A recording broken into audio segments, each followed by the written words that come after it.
ऐसा आप लोगों के साथ होता है कि रात भर आप एक किसी छोटी सी चीज़ के बारे में सोचते जा रहे हो, सोचते जा रहे हो। चाहे वो चीज़ आपके साथ सुबह हुई हो या हो सकता है 2 दिन पहले हुई हो या हफ़्ता पहले हुई हो। लेकिन आप उसके बारे में सोचते जा रहे हैं, सोचते जा रहे हैं कि ऐसा क्यों हुआ था? ऐसा तो रीज़न नहीं था, क्यों हो गया? आप बस सोचते जा रहे हो उसी चीज़ के बारे में रात भर पूरी रात सोचते जा रहे हैं उस चीज़ के बारे में। या सपोज़ आपको किसी ने कुछ बोल दिया, लेकिन क्योंकि आप एक ऐसे इंसान हैं जो किसी को हर्ट नहीं करते, आपको नहीं आता कई बार जवाब देना किसी को, आप उसको कुछ नहीं बोल पाते हो, आप बस सुन लेते हो। लेकिन बाद में, रात में, दिन में, हर टाइम आपके दिमाग में वो सिचुएशन बार बार घूमती रहती है कि जब उसने मुझे ऐसा बोला था ना, मुझे उसे ये आंसर करना चाहिए था, मुझे उसे ऐसे जवाब देना चाहिए था। होता है ऐसा, आप उसी सिचुएशन को रिक्रिएट करते रहते हो अपने दिमाग में। उसने जब ये बात बोली, मुझे ऐसे जवाब देना चाहिए था, उसे ऐसे सुनाना चाहिए था। होता है ऐसा। या आप कोई भी चीज़ का अपनी लाइफ में डिसीजन ही नहीं ले सकते जल्दी से। बड़ी चीज़ें तो छोड़ दो, छोटी छोटी चीज़ों का भी आप डिसीजन ही नहीं ले पाते हो।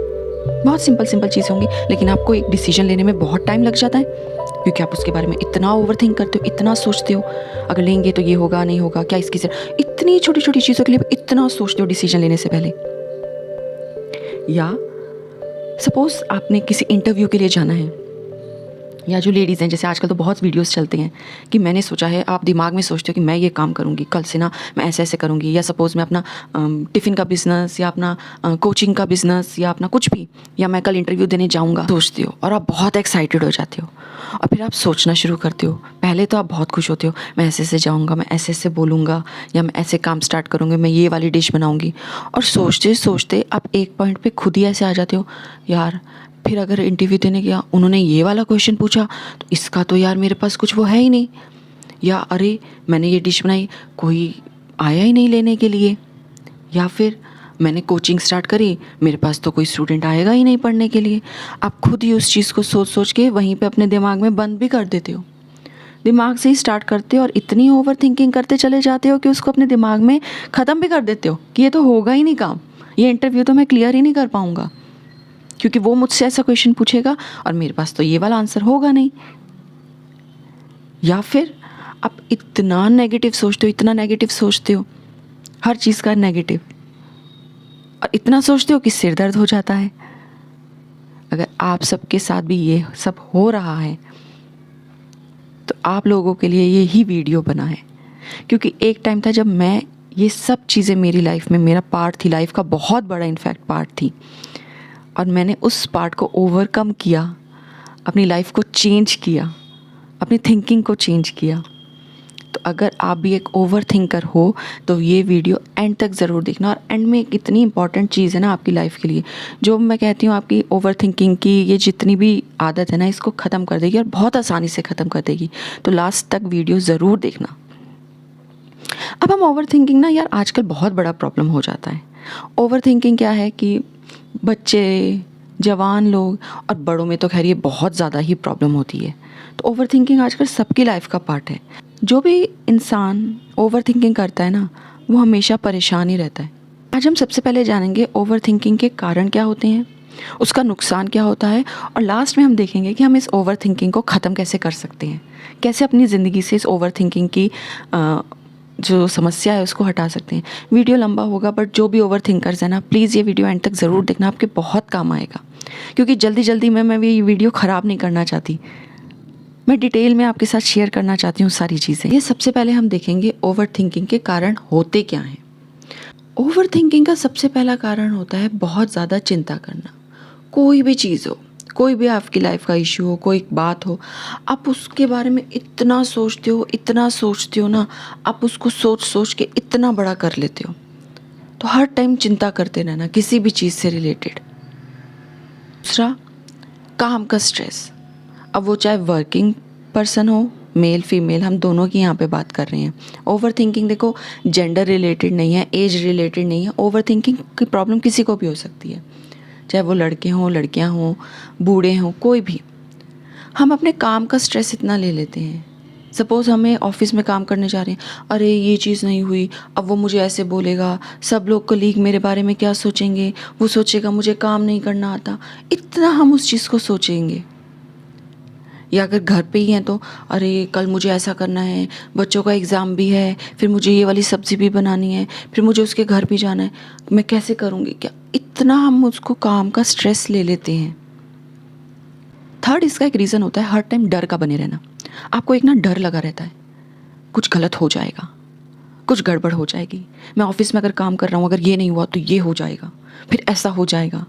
हर टाइम एक डर बने रहना, वो मेरे बारे में, अरे वो तो यही सोचेगा कि मैंने को ये आता नहीं है, क्या मैं इतना सा भी नहीं कर पाई। हर टाइम एक डर बने रहना। और फोर्थ बहुत बड़ा कारण होता है कॉन्फिडेंस की कमी।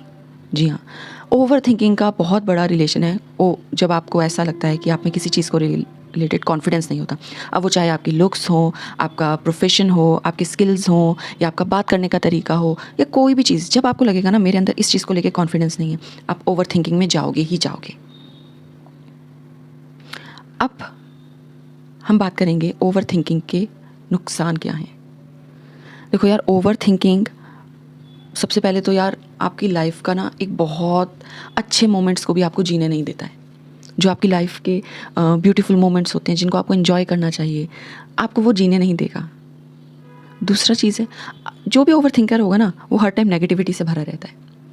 वो हर चीज़ में नेगेटिव ढूंढ ही लेगा, हर चीज़ में अपने आप से, चाहे वो होगा नहीं कुछ भी, बट वो अपने यहाँ से ना सोच के नेगेटिविटी ढूंढ ही लेता है। हर टाइम वो नेगेटिव रहेगा पर्सन। और क्या होता है, जब कोई पर्सन बहुत ज़्यादा नेगेटिव होता है ना, तो लोग भी उसके पास खुश नहीं रहते हैं। और जब आपका दिमाग इतना चलेगा तो आपको भूलने की बीमारी भी हो जाएगी, क्योंकि आपने अपने दिमाग को इतना ओवर स्ट्रेस करा होता है ना कि आपको तो धीरे धीरे भूलने भी लगते हो। तो ये बहुत बड़ा नुकसान है ओवर थिंकिंग का। आपने ये बताने की ज़रूरत नहीं है, दुनिया में ऑलमोस्ट आधे से ज़्यादा जो बीमारियां हैं ना वो स्ट्रेस की वजह से ही होती हैं। बीपी, शुगर, थायराइड, मोटापा, बहुत सारी चीज़ें हैं जो सिर्फ स्ट्रेस की वजह से होती हैं। जब आप इतनी ओवर थिंकिंग करोगे ना तो स्ट्रेस होगा ही होगा और बीमारियां शरीर को लगेंगी ही लगेंगी। सबसे बड़ी बात बताऊँ, एक और क्या चीज़ होती है ओवर थिंकिंग से, आपके रिश्ते भी ख़राब हो जाते हैं, क्योंकि आप सब कुछ यहाँ अपने माइंड में ही बना लेते हो। चाहे वो हस्बैंड वाइफ के रिलेशन हो, माँ बच्चों के रिलेशन हो, आपके पड़ोसी से हो, आपके रिश्तेदारों से हो, आपके कलीग से हो, आपके बॉस से हो, आप ओवर थिंकिंग की वजह से वो रिश्ते भी ख़राब कर देते हो। अब आते हैं हम सबसे इम्पॉर्टेंट पार्ट वीडियो के, कि अगर हमको ये प्रॉब्लम है, अगर आपको भी इनमें से लगा कि हाँ यार ये तो मेरे साथ सब होता है या मैं भी ऐसा करती हूँ, तो अब आएंगे हम इनके सॉल्यूशन पे कि हम इसको कैसे हटा सकते हैं। तो सबसे पहला जो आपको करना है वो करना है, चिंता नहीं करनी है, चिंतन करना है। मतलब कोई भी चीज़ के बारे में सोचना नहीं है, अननेसेसरी नहीं सोचना। देखो कोई भी सिचुएशन होगी आप अपनी लाइफ में से, ऐसा नहीं है कि अच्छा ही होगा, बुरा भी होगा, बट उस सिचुएशन में आपको उस सिचुएशन के बारे में सोचते ही नहीं रहना है, अरे ये हो गया अब तो ऐसा हो जाएगा, अब तो ऐसा हो जाएगा। आपको एक्शंस करने हैं, चिंतन करना है। मैं आपको एक एग्जांपल देती हूँ। फॉर एग्जांपल, आप मान लो किसी ट्रेन से जा रहे हो, ठीक है, या कोई ऐसी जगह जा रहे हो, बाई चांस आप खिड़की के पास बैठे थे, किसी का आपको धक्का लगा और आपका फ़ोन तो ट्रेन से बाहर गिर गया। अब ओवर थिंकर रोने लगेगा, चिल्लाने लगेगा, दुखी हो जाएगा, पूरा रास्ता रोते रोते निकाल देगा, मेरा फ़ोन गिर गया, उसमें मेरा ये था, मेरे कॉन्टैक्ट सड़ गए, अब मैं क्या करूँगा, मेरा फ़ोन, वो सिर्फ रोते रोते चिंता में ही गुजार देगा। लेकिन जबकि एक नॉर्मल पर्सन क्या करेगा, फ़ोन तो गिर गया है, उसका कोई सॉल्यूशन नहीं है, अब वो ये सोचेगा मुझे इसको ब्लॉक कैसे करवाऊँ। वो ये चीज़ के बारे में सोचेगा, मेरे इंपॉर्टेंट डॉक्यूमेंट्स हैं या मेरे इंपॉर्टेंट, उसको सबसे पहले इन्फॉर्मेशन को ब्लॉक कैसे करवा दूँ, उसको कैसे रोक दूँ कि कोई मिसयूज़ ना कर सके अगर किसी को फ़ोन मिले। तो इसलिए चिंता मत करो, चिंतन करो, एक्शन लो। सिर्फ दिमाग में मत चीज़ों को सोचो, अपने एक्शंस के थ्रू उसको ठीक करने की कोशिश करो।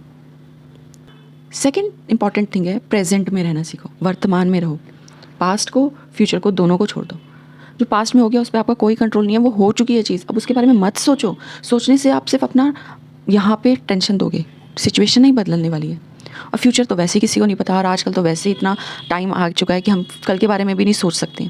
तो प्रेजेंट में रहो ना यार, एंजॉय करो जो हो रहा है, छोड़ दो मेरे बच्चे का क्या करेंगे, मेरे बच्चों की क्या होगी, जॉब होगी कि नहीं होगी, मेरे हस्बैंड का क्या होगा, वो हो जाएगा, घर कब बने। फ्यूचर को छोड़ दो, प्रेजेंट में जीना सीख लो, सब हो जाता है काम, सब भगवान ने सोचा हुआ है। आपके सोचने से, फालतू सोचने से कुछ नहीं होगा। आप बस एंजॉय करो, अपने प्रेजेंट में रहो। आप कुछ नहीं बदल सकते हो, सिर्फ सोच सोच के अपनी सेहत खराब करोगे, सिर्फ ये सोचना। फालतू की बातों को ना नज़रअंदाज करना सीखो। कोई चीज़ ऐसी है, किसी ने बोल दी, किसी ने कुछ कह दिया, सोचो ही मत, लिटरली, मतलब इस कान से इस कान तक भी मत जाने दो। आप ये सोचो यार, ये कोई एक आपकी लाइफ में ऐसा पर्सन है ना जो आपको बहुत पसंद नहीं है, लेकिन वो आपको हर बार या तो टॉन्टिंग कर देता है या आपको कुछ ऐसी बात बोलता है जिससे आपको हर्ट होता है। आप ये मानो, मैं आपको बताती हूँ, जैसे मैं अपना रीज़न, आप ये सोचो ये पर्सन मेरे लिए एग्जिस्ट ही नहीं करता है, ये इतना मेरे से इसकी वैल्यू इतनी कम है ना कि ये कुछ भी बोलेगा मुझे कोई फ़र्क नहीं पड़ेगा। आप ऐसा सोचना शुरू कर दो कि आप उनसे बहुत सुपीरियर हो, उनकी गंदी सोच, उनके गंदे थॉट से आपको कोई फ़र्क नहीं पड़ता, वो आपके लेवल के ही नहीं है। तो जो आपके लेवल का नहीं है आप उसको सोचोगे क्यों? जब भी आपको लगे कि कोई सिचुएशन है, आप सोचने लगे हो, सबसे अच्छा होता है आप म्यूज़िक लगा लो, गाने लगा लो। अगर आपको मेडिटेशन करना आता है, योगा, तो आप मेडिटेशन या योगा करना स्टार्ट कर दो, नहीं तो म्यूज़िक लगा लो, सबसे बेस्ट। और अब बताऊँगी सबसे लास्ट, जो हर कोई कर सकता है और ये बेस्ट है, खाली मत बैठो। ओवर थिंकिंग इंसान उसी टाइम पे करता है जब उसके पास कुछ करने के लिए नहीं होता है, तो खाली रहना छोड़ दो। अगर आप बैठे हो, आपके दिमाग में थॉट आना शुरू हुए, उसने ऐसे बोला था, या वो इंटरव्यू है उसमें ऐसा, कुछ भी करना स्टार्ट कर दो, कुछ भी। कुकिंग करनी आती है, कुकिंग करना स्टार्ट कर दो, टीवी देखना स्टार्ट कर दो, घर में काम करना स्टार्ट कर दो। अगर कोई कबर्ड में कपड़े ठीक नहीं है, कबर्ड खोल कर कबर्ड को ठीक करना स्टार्ट कर दो। उस टाइम पे बस उस जगह से उठ जाओ, खाली मत बैठो।